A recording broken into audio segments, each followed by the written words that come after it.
이스라엘 백성들은 하나님 앞에 3대 절기를 꼭 지켰습니다. 그것은 유월절과 맥추절 그리고 초막절 이렇게 세 가지입니다. 유월절은 이스라엘 백성이 애굽에서 해방된 구원의 날을 기념하는 그러한 명절이고, 초막절은 애굽에서 나온 이스라엘 백성들이 광야에서 40년간 방랑 생활을 했던 것을 기억하며 지키는 절기상으로는 추수 때가 되어서 수장절이라 그렇게 이야기하기도 하는 절기입니다. 그리고 오늘 함께 나누는 이 맥추절은 광야 생활을 마친 이스라엘 백성들이 가나안 땅에 들어간 후에 첫 곡식을 추수하고 하나님께 제사를 드리면서 시작된 절기입니다. 이스라엘에서 맥추절은 6월절에서 7주가 지난 뒤에 지키는 절기인데, 다시 말해서 50일째 되는 날이라 그래서 오순절이라고 부르기도 합니다. 이 모든 절기는 이스라엘 백성을 보호하시고 인도하시는 그 하나님의 은혜에 감사하는 때라 그렇게 말할 수 있습니다. 신약시대에 와서는 예수님께서 부활하신 후에 열흘째 되는 날 성령 강림 사건이 있었는데, 그날이 50일째 되는 날이라 그래서 오순절로 지금도 지키고 있습니다. 오늘 우리가 지키는 이 맥추절은 아마도 의미가 상당히 깊은 날이라 이렇게 말할 수 있습니다. 물론 지역마다 추수의 시기가 달라서 시기적으로 성령 강림절과 일치하지 않을 수도 있습니다. 이스라엘이 지켰던 이 맥추절은, 그러니까 오늘 성경에 보면 보리의 첫 수확을 하고 드린다 그렇게 되어 있지만, 실제로는 모든 알곡들이 낫을 대기 시작한 그날로부터 49일이 지난 때를 가리킵니다. 49일 전, 다시 말해서 낫을 대는 때가 어느 때쯤인가 하면 사실은 6월절 때입니다. 6월절 절기가 있을 때 무슨 일이 벌어졌는가 하면, 예수님께서 예루살렘에 입성하셨고 예수님이 우리의 죄값을 대신해서 십자가에 못 박혀 죽으시고, 그리고 장사된 지 사흘 만에 부활하시는 역사가 일어납니다. 성경은 그날을 뭐라고 그랬는가 하면 안식 후 첫날이라 그랬습니다. 이 안식 후 첫날 주님께서 부활하신 것을 기념해서 예수님을 뭐라고 부르는가 하면 부활의 첫 열매라 그럽니다. 그러니까 하나님께 첫 열매로 드렸다 하는 것이 이 6월절과 관련이 있습니다. 물론 6월절의 대부분의 땅에서는 씨앗을 뿌립니다. 하지만 어떤 곳은 열매를 거두어 드리기도 한다고 하는 것입니다. 그렇다면 최초의 맥추절은 언제였을까요? 이스라엘 백성들은 애굽 땅에서 종살이를 하다가 찌들 대로 찌든 삶에서 해방을 맞게 됩니다. 비록 힘들고 어려운 행진이었지만 하나님께서 허락하신 젖과 꿀이 흐르는 땅, 가나안 땅을 향해서 그들은 희망을 안고 그렇게 열심히 행진을 했습니다. 하지만 광야가 그들을 그렇게 쉽게 지나가도록 내버려 두지를 않았습니다. 참으로 어려운 광야 길을 지나갑니다.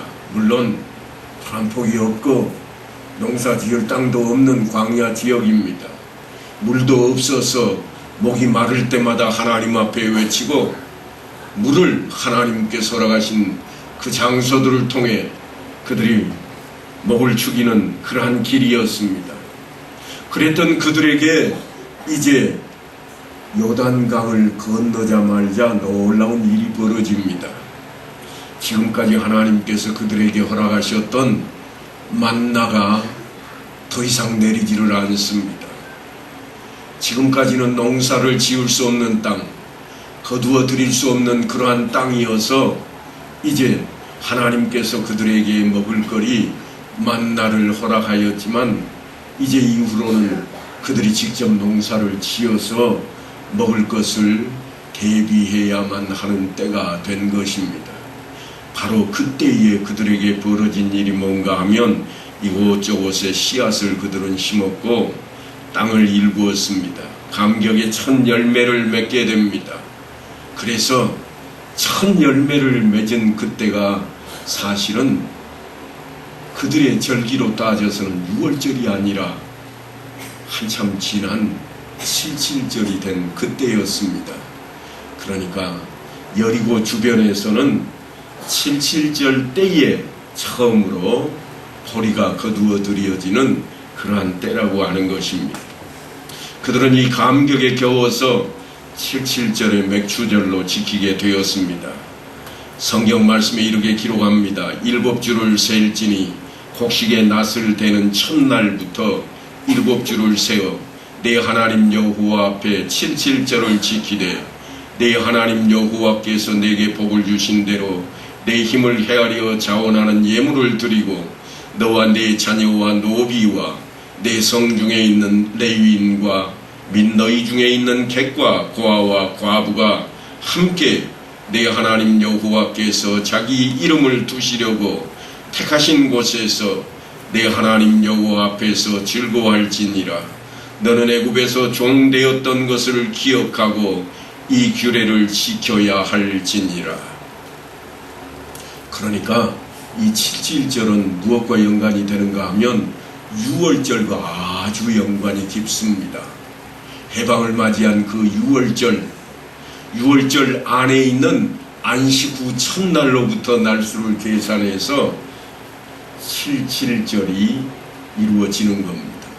그러니까 다시 말하면 77절은 우리 절기로 따지자면 항상 언젠가 하면 주일날입니다.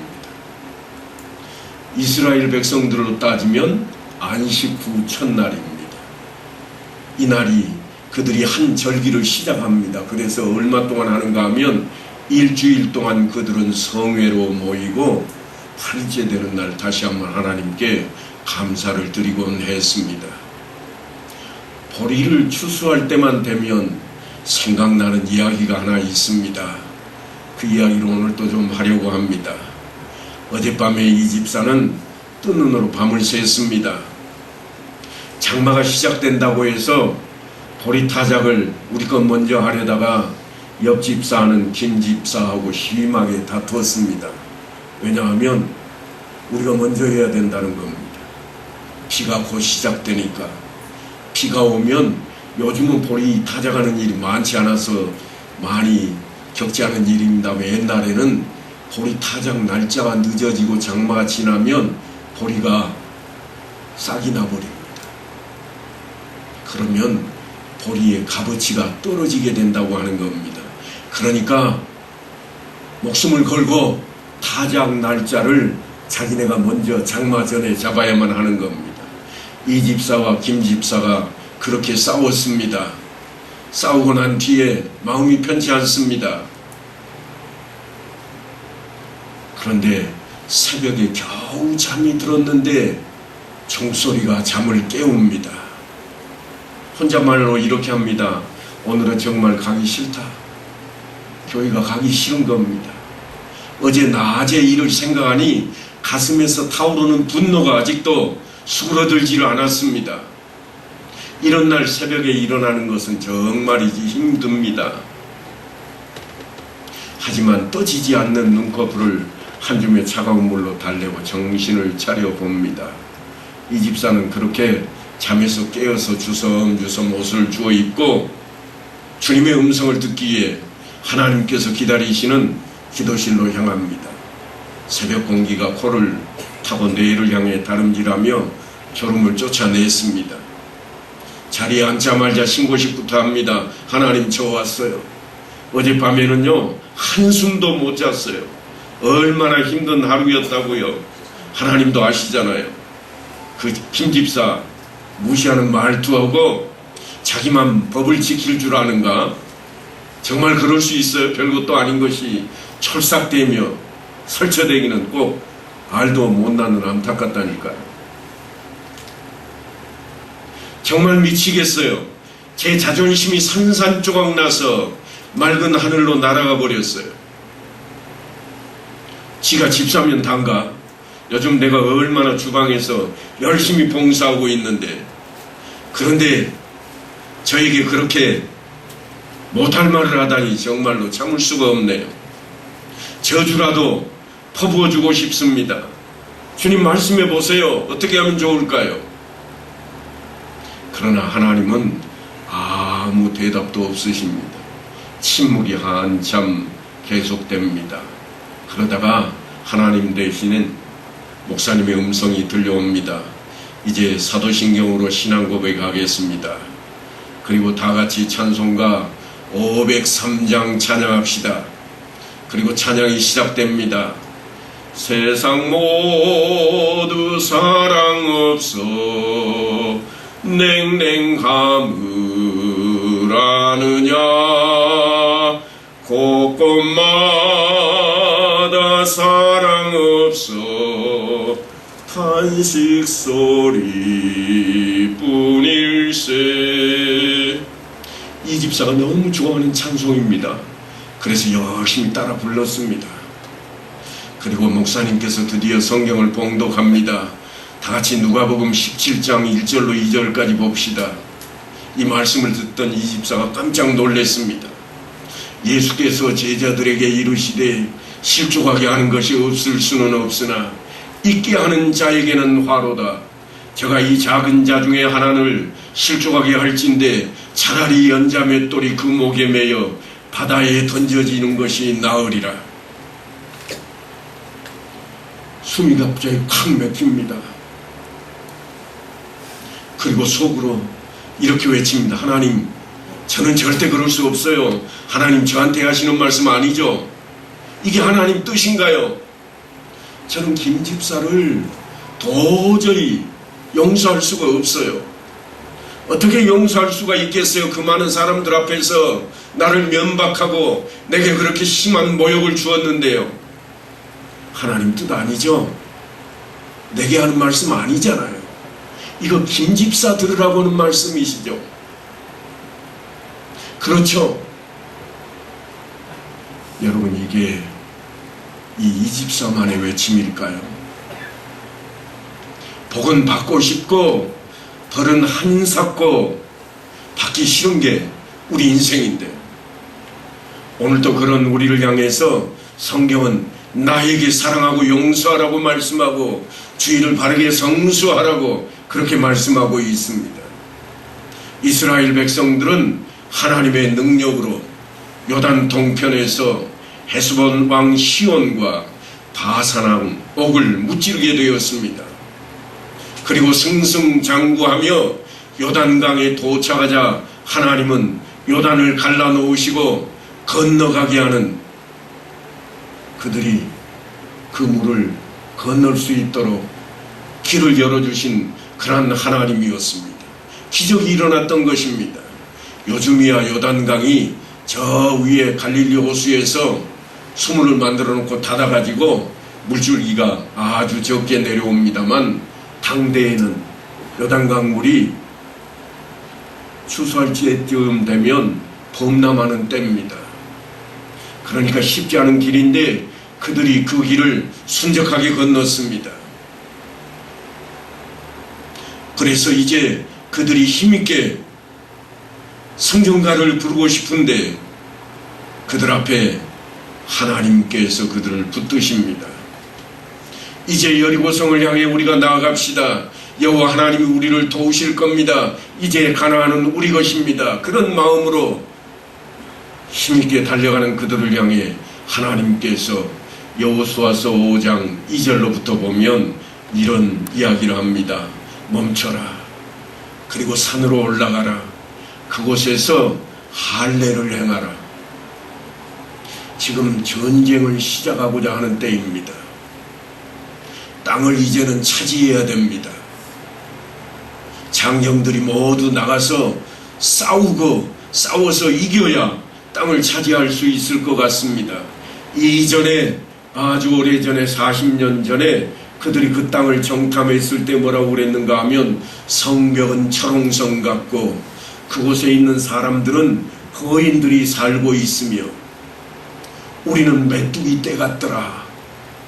그러니까 아무렇게나 해서 차지할 수 없는 그런 땅입니다. 그런데 하나님께서 갑자기 멈추라고 그럽니다. 이게 무슨 말씀인가? 이제 갈 수 있고 사기가 충천해 있는데 지금 진군해야 될 때인데 하나님께서 진군을 멈추라고 말씀을 합니다. 그리고 하시는 말씀이 너희는 할례를 행하라. 홍해를 건너고 40년의 광야 생활을 참고 견딘 것이 오로지 하나님께서 말씀하신 그 약속의 땅 가나안 땅으로 들어가기 위한 것이었습니다. 그들의 귀에 못이 박이도록 그렇게 들려왔던 음성이 젖과 꿀이 흐르는 가나안 땅을 내게 주리라. 그런 그들에게 하나님께서 멈춰라. 그러니까 얼핏 생각하면 하나님 이거 하나님 뜻이 맞는가요? 정말 하나님 뜻인가요? 전쟁에 경계해야 될 것이 필수 조건인데 갑자기 할례라니요. 할례를 행하면 장정들이 움직일 수 없습니다. 이스라엘 백성들은 나은 지 8일 만에 다 할례를 행해왔습니다. 그런데 40년 광야 생활을 하면서 이 할례가 멈춰버렸습니다. 아니 할 수 있는 여건이 되지를 않았습니다. 바로 그 할례를 지금 당장 하나님께서 행하라고 하는 겁니다. 그러니까 이제 태어난 아이로부터 40대까지가 할례를 행해야 됩니다. 누가 할례를 행해야 되는가 하면 힘 좀 꽤나 쓴다 할 만한 사람들은 다 할례를 해야 됩니다. 무슨 말씀인가 하면 저 여리고성의 군인들이 그냥 진격해오면 힘 한번 못 써보고 전부 무너져 버릴 수밖에 없는 지경이 될 것을 머릿속에 상상을 하는 겁니다. 이것은 너무나 무모한 일입니다. 여러분 우리에게는 그런 일이 없을까요? 주일날 훨씬 장사가 잘 됩니다. 주일날 쉬면 매상이 뚝 떨어집니다. 우리에게도 그런 일들이 있다는 이야기예요. 이스라엘 백성들이 그래서 이렇게 외칩니다. 하나님 왜 우리를 죽음의 위험에 노출시키십니까? 우리를 다 죽이려고 하십니까? 너무하십니다. 우리는 뭐라고 그러는가요? 하나님 예수 믿으라고 한 때는 언제고 이제 와서 주일을 쉬라고 그럽니까? 그날이 우리 장사 절반 수입이요. 하루에 절반을 버는데 왜 그날 장사를 못하게 합니까? 하나님 너무하십니다. 우리나 이전에 이스라엘 백성이나 다 하나님은 너무하신 하나님입니다.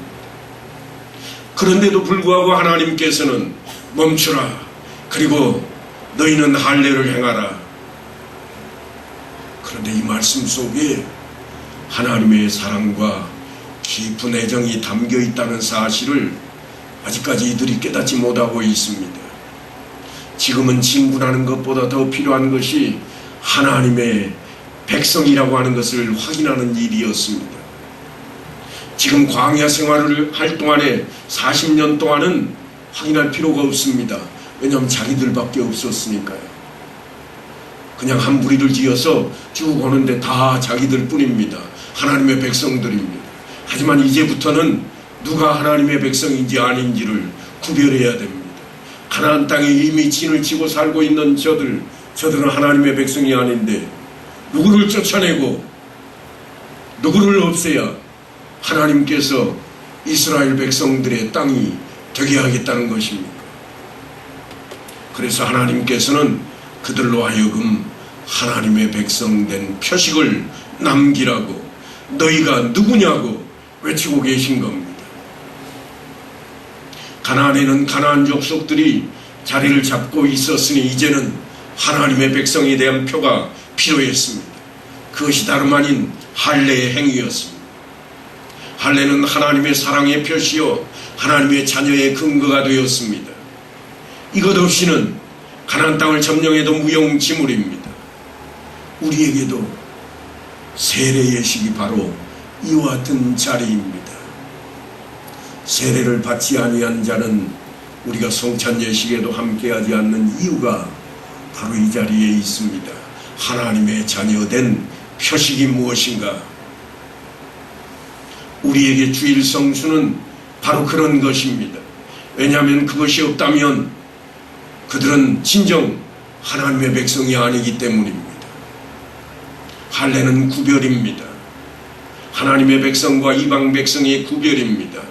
이 구별선이 사라질 때 가나안 땅은 약속의 땅이 아니라 저주의 땅이 되어버릴 것입니다. 이방 백성과 하나님의 백성이 구별되어지지 않는다면 우상 숭배와 죄악과 음란이 가득하게 될 것입니다. 실제로 이스라엘 역사가 후일 그렇게 점철되고 말았습니다. 그렇다면 진군이 먼저인가? 구별을 위한 할례가 먼저인가? 이제 그것은 하나님의 뜻이 옳다고 하는 것이 자명해졌습니다. 이스라엘 백성의 새로운 지도자 여호수아는 요단강 가에서 날카로운 칼과 같은 돌들을 찾습니다. 할례에 필요한 부싯돌. 그래서 거룩함의 상징으로 등장하는 이 할례를 40세 이하의 남성들이 모여서 시행합니다. 살을 도려내는 고통 속에 빠져들었습니다. 그 속에는 자신의 살을 도려내는 육체적인 비명과 자신의 지난 모습들을 도려내는 영적인 비명이 함께합니다. 할례산에서 그들은 엉거주춤한 걸음으로 처소로 돌아와 며칠 동안 인내의 시간을 지냅니다.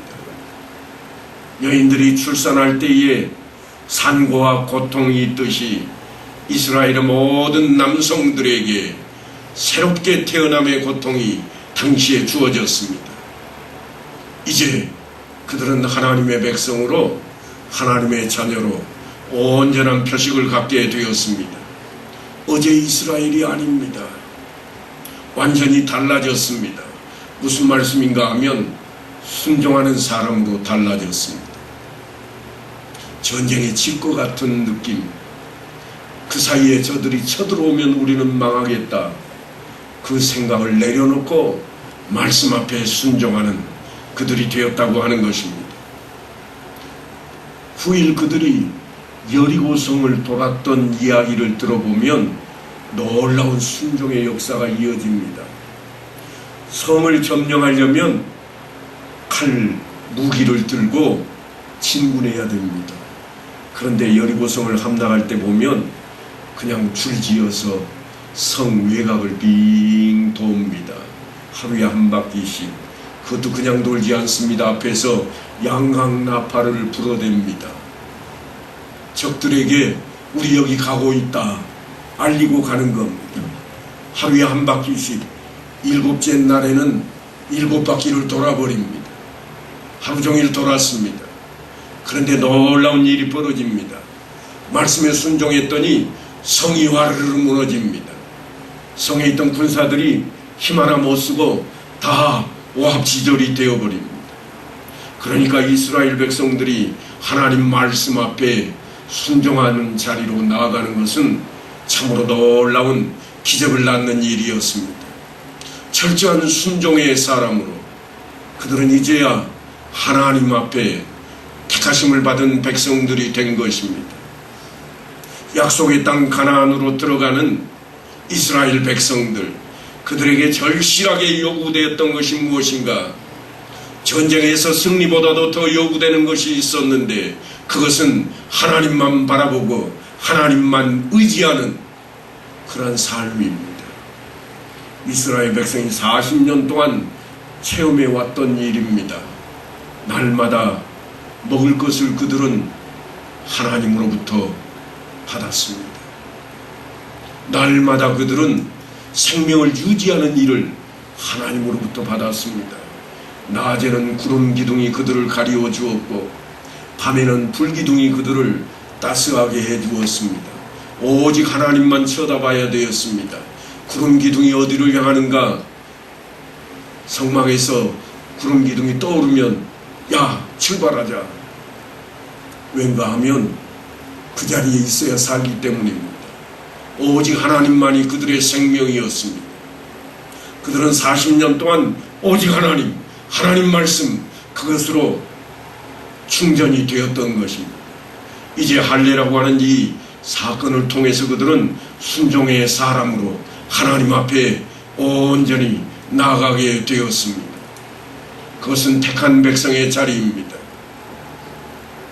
우상이 만연하고 성적인 타락이 극에 달하고 가나안 민족의 문화가 틀림없이 이스라엘 백성들에게 유혹으로 다가올 것인데 그 유혹을 이겨낼 수 있는 자리로 지금 그들의 순종이 요구되었다고 하는 것입니다. 오늘날도 다르지 않습니다. 주를 믿는 표식이 우리에게 있어야 됩니다. 하나님께 예배드리는 자리는 내가 세상에 살고 있지만 세상에 속하지 않았다는 구별된 자리입니다. 이날 우리가 예배드리지 않으면 편안하게 쉴 수도 있고 또한 더 좋은 것을 먹을 수도 있고 더 아름다운 것을 구경할 수도 있을 것입니다.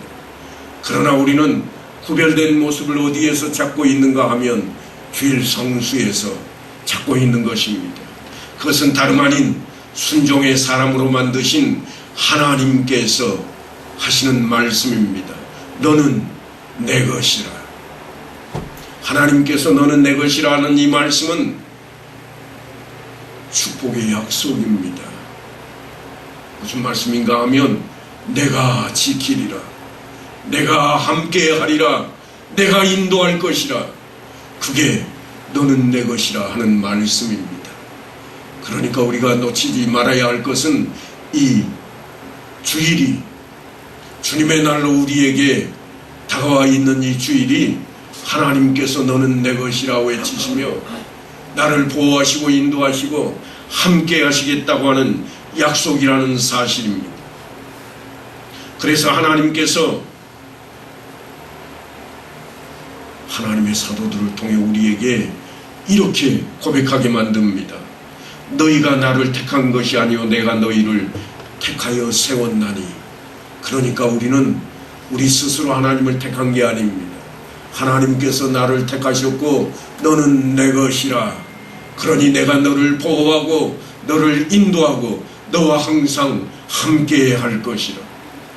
내가 너희와 항상 함께 하리라 하신 말씀이 바로 그 자리에 우리 앞에 서 있는 것입니다. 그 자리에 우리가 하나님의 자녀라고 하는 인식표가 어디에 있는가 하면 세례를 받음에 있으며 또한 거룩하게 주일을 예배하는 자리로 지키는 데 있다고 하는 것입니다. 모세와 함께 출애굽했던 이스라엘 백성들은 하나님 앞에 불평하다가 기적을 체험하고도 능력을 행하고도 그들은 한 사람도 요단강을 건너지 못했습니다. 오직 하나님 말씀에 순종했던 갈렙과 여호수아만 함께 할 뿐이었습니다. 나머지는 다 40년 동안 광야에서 죽음을 맞이했습니다. 새로 태어난 하나님의 백성들, 이제는 그 백성들이 하나님 앞에 순종의 자리로 나아가는 그 백성들이 하나님의 뜻대로 요단강을 건너게 된 것입니다. 그러니까 실제로 출애굽에서 며칠이면 들어갈 수 있는 땅을 그들은 40년이라고 하는 긴 세월, 그 세월 동안 하나님께 순종하지 않았던 사람들이 생명을 다 끝내는 동안 하나님은 기다리셨다가 이제 남아있는 백성들, 순종의 백성들도 오직 하나님만 바라보게, 오직 하나님 말씀에 순종하도록 그들을 바꾸어 놓으신 연후에 이제 바로 요단강을 건너게 하고 있습니다. 그들이 요단강을 건너서 맞이한 맥주의 절기는 바로 그런 의미를 담고 있습니다. 주님께서는 늘 병자들을 치료하시면서 하신 말씀이 있습니다. 그게 뭔가 하면 너의 믿음대로 될지어다. 그에게 믿음이 어디에서 올까요? 오직 주님에게서 오는 겁니다. 맥주 감사주의를 맞아 우리의 삶을 간섭하시고 주장하시는 하나님께서는 우리에게 불평이 없는 믿음으로, 온전한 믿음으로 원하고 계십니다. 우리 모두가 마음의 할례를 받고 온전히 구별된 모습으로 하나님 앞에 예배한 이 자리, 주의를 성수하는 이 자리에 하나님의 백성됨을 드러내는 성도들 다 되시기를 간절히 축원합니다.